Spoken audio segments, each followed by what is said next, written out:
नमस्कार। आजकल किसान आंदोलन से जुड़ी खबरें टीवी पर ना के बराबर हैं। आम जनता के मन में एक सबसे बड़ा सवाल है कि क्या किसान आंदोलन जारी है। इस बीच 26 मई 2021 को किसान आंदोलन को 6 महीने पूरे हो गए।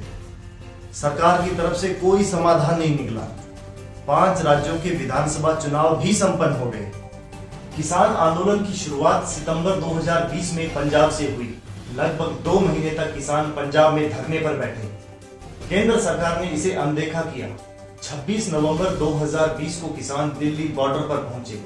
यह वह समय था जब देश का मुख्य धारा का मीडिया किसानों की खबरें ना के बराबर दिखा रहा था।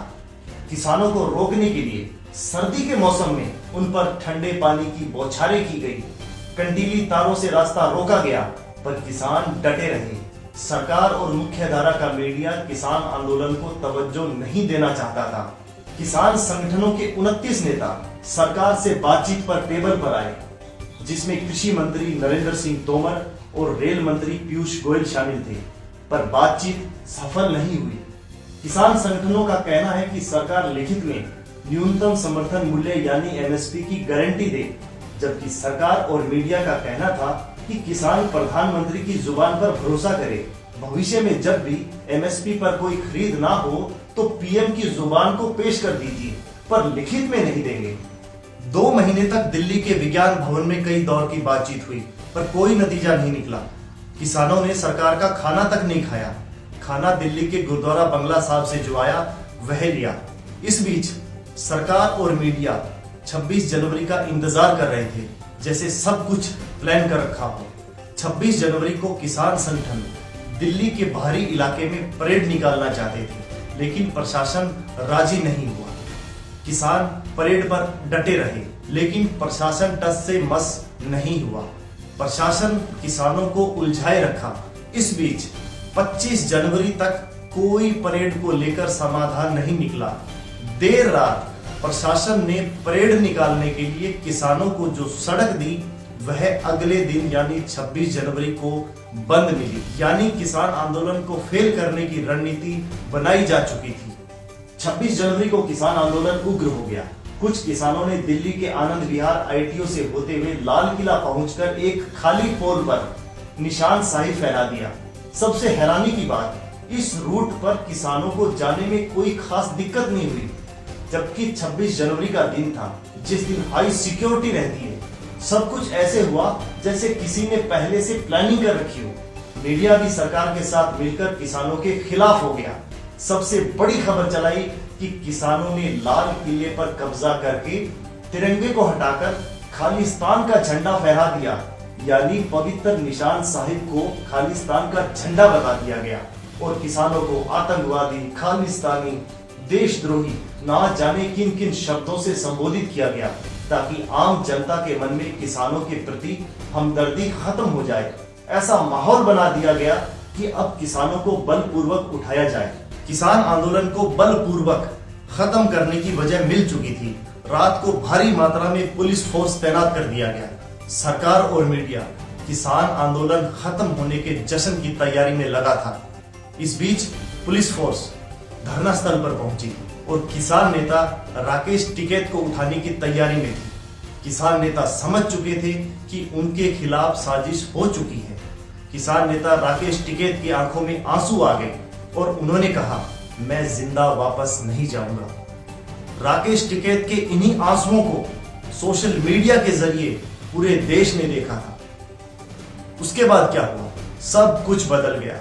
अगले दिन राजस्थान, हरियाणा, यूपी, पंजाब, मध्य प्रदेश और देश के विभिन्न इलाकों से किसान दिल्ली पहुंचे। सरकार और मीडिया समझ चुका था कि बाजी पलट गई है। प्रशासन को पीछे हटना पड़ा, यानी जो रणनीति, जो साजिश किसान आंदोलन को खत्म करने के लिए सरकार ने बनाई वह फेल हो चुकी थी। इसके बाद मीडिया के जरिए आरोप लगाया कि किसान आंदोलन की फंडिंग विदेशों से हो रही है, इसमें खालिस्तान का पैसा लगा है, विदेशी टूल किट का इस्तेमाल किया जा रहा है, लेकिन सब कुछ फेल साबित हुआ। किसान संगठनों, देश के गुरुद्वारों, मंदिरों और भारतीय युवा कांग्रेस के कार्यकर्ताओं ने दिल खोलकर किसान आंदोलन का साथ दिया। आंदोलन वाली जगह पर साफ सफाई, भोजन, चिकित्सा की सुविधा दी गई। किसानों को सरकार की तरफ से ना पानी दिया गया, ना बिजली, ना भोजन। इसके बाद 5 राज्यों के चुनाव में सरकार बिजी हो गई और मीडिया भी, यानी नवंबर से लेकर आज मई तक किसान आंदोलन को खत्म करने की बहुत कोशिश हुई। जब जब कोशिश हुई, किसानों ने डटकर सामना किया। आज किसान आंदोलन ठीक वैसे ही है जैसे नवंबर 2020 में था। चूंकि मार्च महीने में रबी फसल की कटाई का मौसम शुरू होता है, इसलिए किसानों को अपने गांव लौटना पड़ा। जबकि मीडिया के जरिए यह भ्रम फैलाया गया कि किसान आंदोलन कमजोर हो चुका है, लेकिन ऐसा बिल्कुल नहीं है। जो किसानों के टेंट लगे थे, ठीक वैसे ही लगे हैं।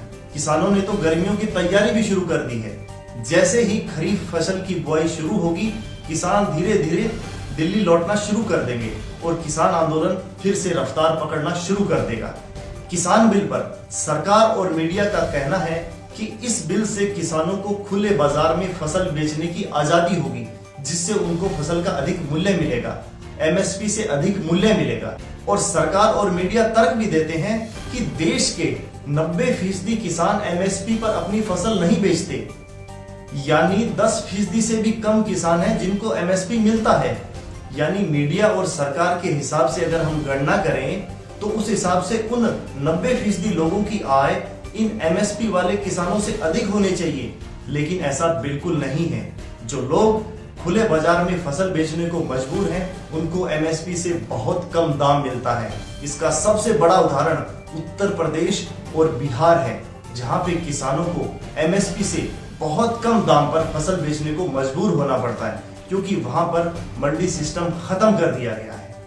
आज के समय में सिर्फ किसान ही है जो सरकार से सीधी टक्कर ले रहा है, वरना इससे पहले के आंदोलनों को सरकार ने उसी रणनीति के तहत खत्म कर दिया था, जिस रणनीति के तहत किसान आंदोलन को खत्म करने की साजिश की थी, जो पूरी तरह से फेल हो चुकी थी। किसानों के समर्थन में अपनी आवाज बुलंद कीजिए। जय जवान, जय किसान। धन्यवाद।